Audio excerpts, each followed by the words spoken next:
Bismillahirrahmanirrahim. Sedikit melanjutkan hubungan antara ikhtiar, qada dan qadar. Ada sebuah kisah yang diriwayatkan bahwa seorang sahabat Nabi Muhammad SAW menaiki kuda ke masjid, lalu dia memasuki masjid dan membiarkan kuda tersebut di luar tanpa diikat pada suatu tiang. Lalu oleh beliau SAW bersabda,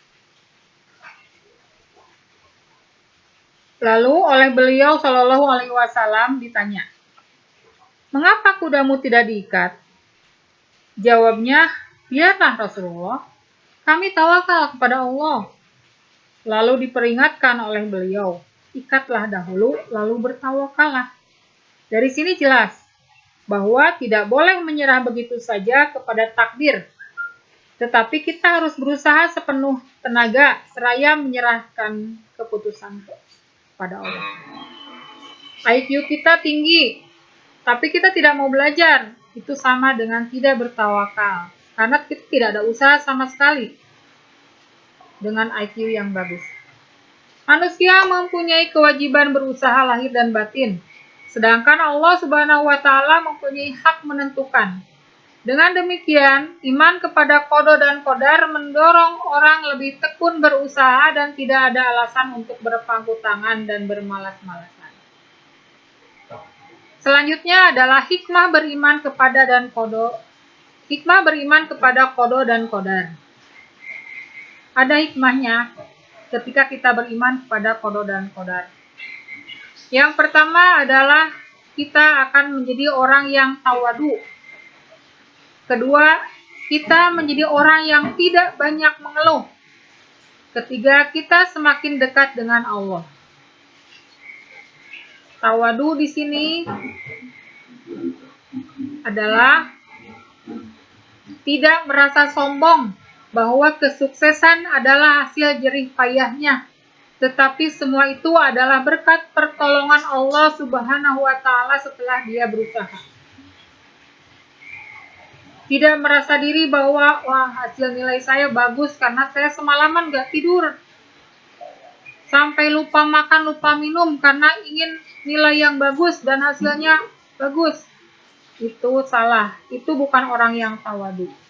Tapi orang yang tawadu merasa bahwa dia tetap ada dalam bimbingan Allah Subhanahu wa Ta'ala setelah usaha yang dilakukannya.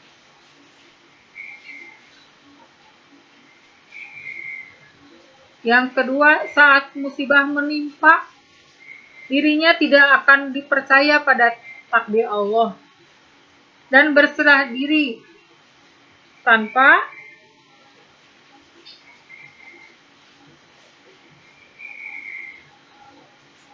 berbuat sesuatu. Di saat kita punya program untuk berbuat sesuatu, misalnya memberi sepeda, lalu tiba-tiba sakit, dan uang untuk membeli sepeda itu harus dipakai untuk berobat. Kalau kita tidak beriman kepada qada dan qadar, kita akan mengeluh, ya gara-gara sakit saya nggak bisa jadi beli sepeda. Tapi kita tidak mengeluh dengan kejadian semacam itu, karena cepat-cepat dikembalikan lagi ke ini sudah menjadi takdir Allah. Jadi kita tidak berusaha lagi, maksudnya kita tidak berputus asa lagi. Karena orang yang beriman tidak boleh berputus asa dan tidak akan banyak mengeluh.